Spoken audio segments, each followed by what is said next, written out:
Hey guys, Mr. Decker here. This is Unit 6, Physical Computing, Lesson 3, the Circuit Playground. This is our first opportunity to use this little guy, the Adafruit Circuit Playground Express.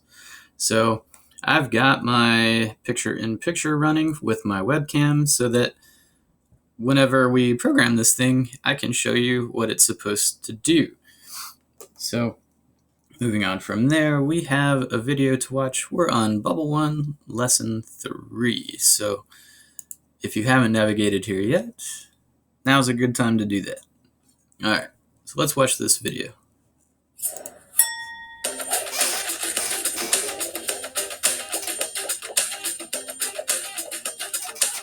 Hi, my name is Erica Gomez, and I'm an engineering manager at Amazon.com. One of the best things about working in tech, and at Amazon in particular, is that I get to bring my dog with me to work every day. My job is to help make sure software gets out the door, and her job is to nap under my desk and snore very loudly. My name is Jerome Holman, and I'm a program manager on Team Xbox. And I have a really fun job, basically bringing the hardware and the software together to give you all the games that you love on your Xbox. When you look inside a computing device, you see a bunch of circuits, chips, wires, speakers, plugs, and all sorts of other stuff. This is the hardware. But what you don't see is the software. Software is all of the computer programs or code running on this machine. Software can be anything from apps and games to web pages and the data science software that me and my teams use at Amazon to understand how customers behave. But how do the hardware and the software interact with one another? Let's start at looking at a computer's central processing unit, or CPU. The CPU is the master chip that controls all the other parts of the computer. A CPU needs to do different things, so inside it has smaller, simpler parts that handle specific tasks. It has circuits to do simple math and logic. It has other circuits to send and receive information to and from different parts of the computer. The real magic of the CPU is how it knows which circuits to use and when to use them. The CPU receives simple commands that tell it which circuit to use to do a specific job. For example, an add command tells the CPU to use its adder circuit to calculate a new number. And then the store command tells the CPU to use a different circuit to save that result into memory. Just like numbers, all of these simple commands can be represented in binary ones and zeros, or on and off electrical signals. The binary commands are stored in memory, and the CPU fetches and executes them in sequence, one after the other. This sequence of commands is in fact a very simple computer program. Binary code is the most basic form of software, and it controls all the hardware of a computer. These days, nobody writes software in binary. It would take forever. Today, the software we write looks more like this, or even this. Programming languages like these let you type in commands in something that looks a lot like English. To draw a rectangle on the screen, you just need a single command. This high-level command is converted into hundreds or thousands of simpler binary commands that the CPU understands. Software tells the CPU what to do. But when you're listening to music and browsing the web and chatting with a friend, your computer is running multiple pieces of software all at once. So how do all of these programs get on the computer in the first place? And how can the CPU run them all at once? To find out, we'll have to take a look at the operating system. The operating system of the computer is the master program that manages how software gets to use the hardware of the computer. For example, I helped create the Windows operating system that runs on most personal computers. The operating system is a program with special abilities that let it control the other software on the computer. It lets you install new programs by loading them into your computer's memory. It decides when a program is run by the central processing unit, whether that program can access the computer's input and output devices. And when you think your computer is running many programs at once, in reality, it's the operating system that's quickly switching between programs, sharing that CPU for fractions of a second. Inside every computer is an operating system managing software that controls the computer's hardware. The software is a series of commands made of simple binary code, and that binary code is just electrical signals flowing through billions of tiny circuits. Computers have the potential to do all kinds of amazing things. But the only thing that makes computers smart or useful is you. When you learn to code, you get to define the problem you want to solve and write the software that turns those ideas into reality. That gives you the power to build things that matter to you, your community, and the world. That one was actually an excellent video. So learning how binary kind of sits under or is embedded within the code that we all use, like JavaScript in this instance, to make our apps and test our boards, the HTML and CSS that operates the internet. All right. So this is a big step in the process. This is bubble 2 of lesson 3. And if you ever have difficulty getting this thing to connect to your Chromebook or your PC or anything like that, this is the bubble you want to come back to test your board, plug it in, run it. If the success or error screen comes up, then that determines the next step, going down into the troubleshooting. I've already got the firmware running on my machine. So when I click run, it should tell me it's a success. Now, on your Chromebooks, you're going to have to, you're probably going to get an error here the first time you try to run this, because you probably don't have the app installed quite yet. But that app has been graciously made available to you by our tech department, and you'll just follow the prompts. I'll be in the room with you. You'll never have this at home, so don't sweat it too much. I'm going to be helping you out with the troubleshooting process of getting the app downloaded, running through all those steps, and making sure that on bubble 2 of lesson 3, you see this success screen. Okay. So if you're on a PC, you have to download like firmware, you have to download the Maker app from code.org. There's a whole rigmarole. So with you guys in the Smart Lab, we're going to be doing this just on our Chromebooks. So let's finish. Let's continue. We're on bubble 3. And by the way, we're only doing in this video bubbles 1 through 7. In the next video that we'll address later, we're going to do bubbles 8 through 12. So we'll worry about bubbles 8 through 12 on another day. But for now, let's jump in and see what we can do with this thing. Controlling the LED. Now that you know your board is working, you can try out the different LED blocks. Do this. Click Run and discuss with your partner how the code works. Try the different LED blocks to see what they do. And finally, there's a hint. Don't forget to hit the reset button and run your code again after you change it. Okay? So let's click Run. All right. So right now, on my app screen here, it says plug in your circuit playground and click Run, which we did, right? And the LED is on. So if I hold my circuit playground like this, and I'm trying to get it to where you can see it really well, and maybe I should make this a little bigger. Yeah, there we go. So when you're orienting this and you're looking at it, you want it oriented like this. The little green LED right here, that's indicating that your circuit playground is on and working correctly. This little red LED right here, that is what this LED on block is controlling. So let me put this down and make myself smaller again. Okay, there we go. Reset. So instead of LED on, it wants us to try the different LED blocks here. So I'm going to try this LED blink, and it assigns a parameter here of 200 automatically. So when I run this, now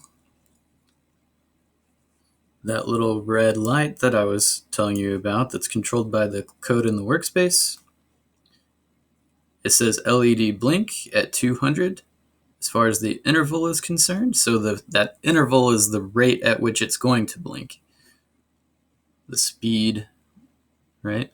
So now you can see that that is blinking. So if I change that value to something else, so reset, let's make it like 50 and see what that does. So we run it. Now look how fast it's blinking. All right.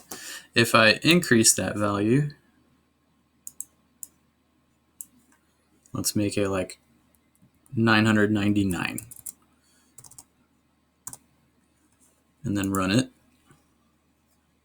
Now look at what it does. Oh, come on, run for me. There we go. So you're changing those properties, or parameters, sorry, and you get different results. So obviously increasing that interval value is going to make that little LED, let me point at it correctly, it's going to make that LED blink in a sequence that slows it way down. And then as you decrease that value, then the interval rate increases. So let's try, what else is here? Pulse. Pulse is kind of cool. So we'll run it. So you can see now it blinks, but now it's kind of coming in and out like whoop, whoop, whoop, whoop, whoop, right? And just like with the blink, you can change this value.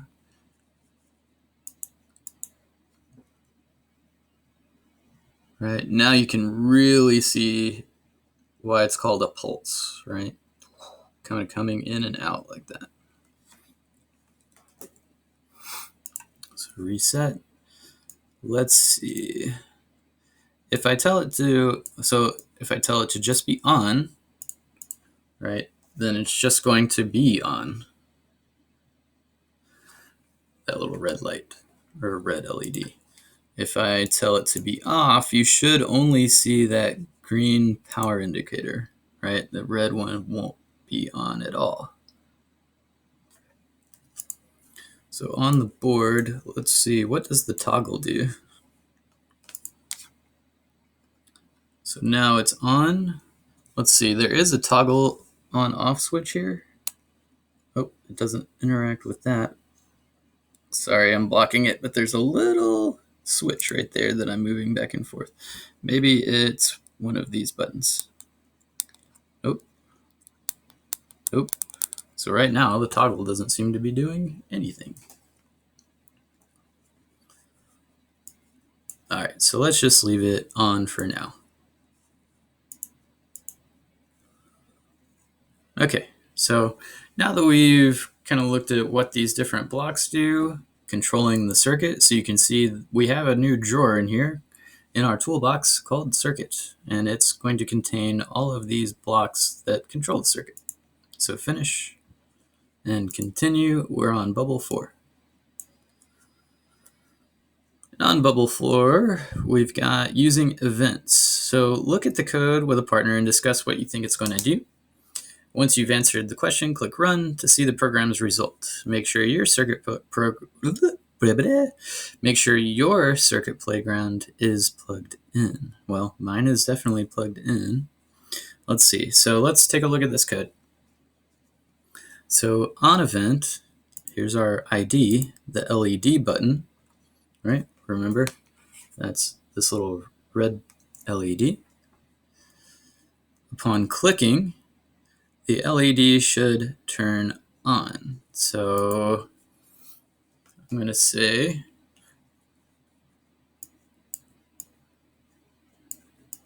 that when I click the LED button, which is this, right? We can see that ID is LED button on this button. So when we click the LED button on the app, the LED on the, we'll just say circuit playground, will turn on. So let's run the program and test our theory. So right now, before I've clicked anything, let me make myself bigger here. Before I've clicked anything, you can see the little power light is on, but that little red light is not.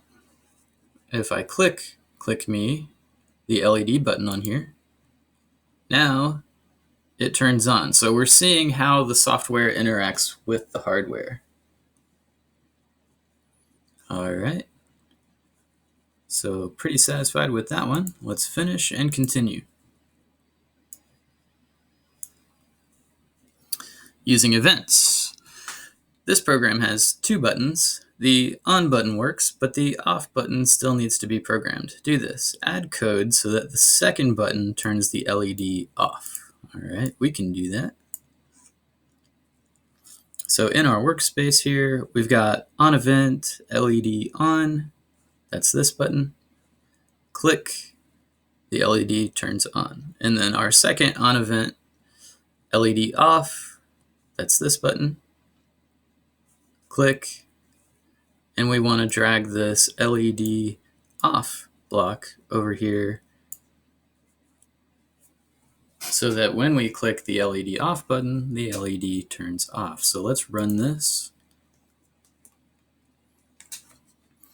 And when the program starts, right, the LED is not on. Let me make myself bigger. And when I click on, it turns on. So that part of the program is working. When I click off, it turns off. Really cool. And then you can toggle back and forth. And you can see every time we click on the appropriate button, it does exactly what we've told it to with our programming. Very cool. All right, so reset, finish, continue, bubble 6. All right, on bubble 6, the light switch. There are 3 more LED blocks that you haven't used yet. One of them can make the button work like a light switch, turning the LED on when it's off, but off when it's on. Okay. Do this. Try using the blink, toggle, and pulse blocks to see what they do. Use one of the blocks to make the button work like a light switch. If the LED is off, the button should turn it on. If the LED is on, the button should turn it off. All right. So let's see. On event, LED button, click. We'll say LED on.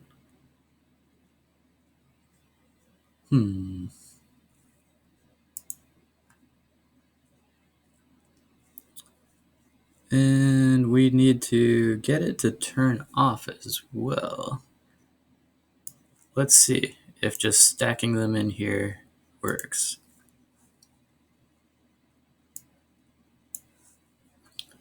So right now, when I initially run the program, that LED is off. When I click, look, can you see that?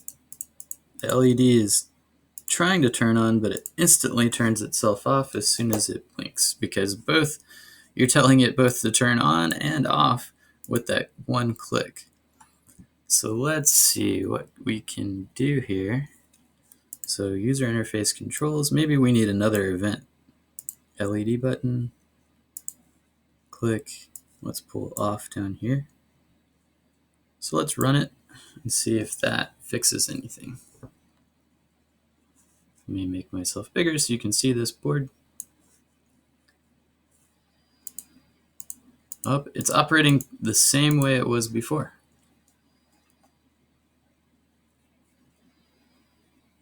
So reset.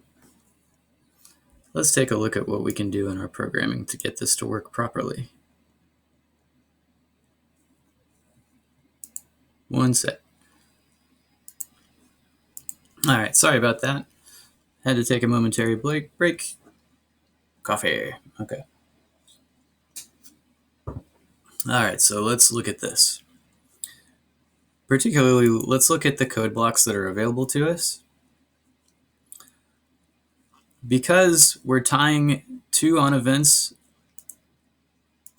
to the same thing, right? To the same button, they're both click, and we're telling it to turn on and off at the same time. So obviously the logic is not sound. But let's look at the code blocks over here. We've got LED on, LED off. LED blink is not what we're trying to get it to do. We're trying to get it to turn on and off with the same button. LED pulse is not going to work. We've seen what that does. LED toggle, however, think about that. It's a toggle switch, right? So like a light switch in your house, flip it up, lights on, flip it down, lights off, right? Opening and closing that circuit with the same button. So let's look at this. So when I have it set to LED toggle and I run it, again, right, program starts, nothing's happening right now. When I click change the light, that LED button turns on, and then check it out. When I click it again, turns off, on, off, on, off, on, off, like a light switch. Pretty cool. All right, let's move on to the next one.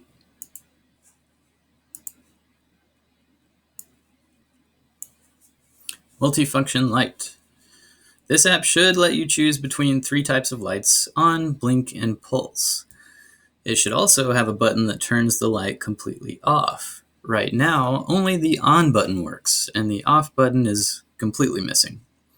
Do this. Add code to make the blink and pulse buttons work. In design mode, add a new off button.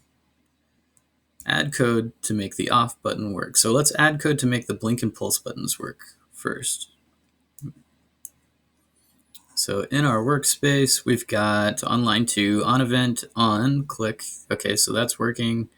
ID for that is on, ID is blink, ID is pulse. So for blink, we want it to blink, and I'm just going to leave that at the automated 200. All right, let's test it so far.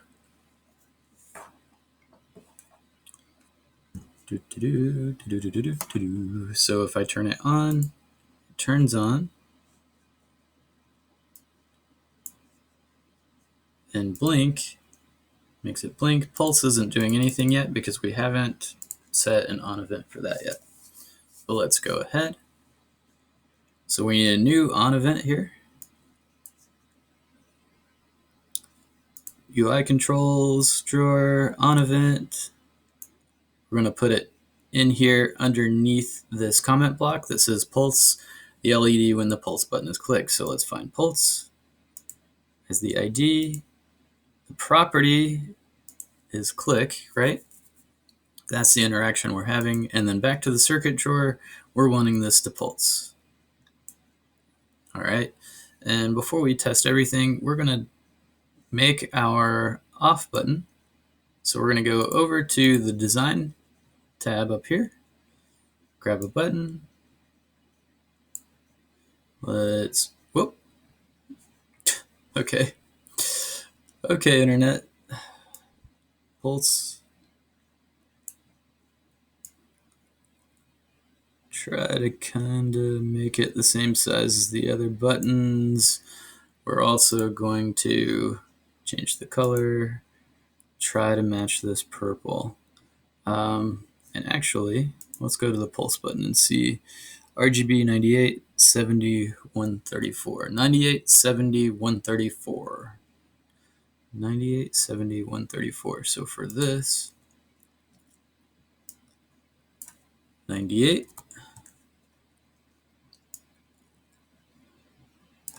70, and this was 134. All right, so now that should, yeah, now it matches. Let's drag that up a little bit so it's, yeah, that looks a little better. All right, so we're changing properties. Text color is fine. We're going to, however, make the text larger. Text size, there it is, font size.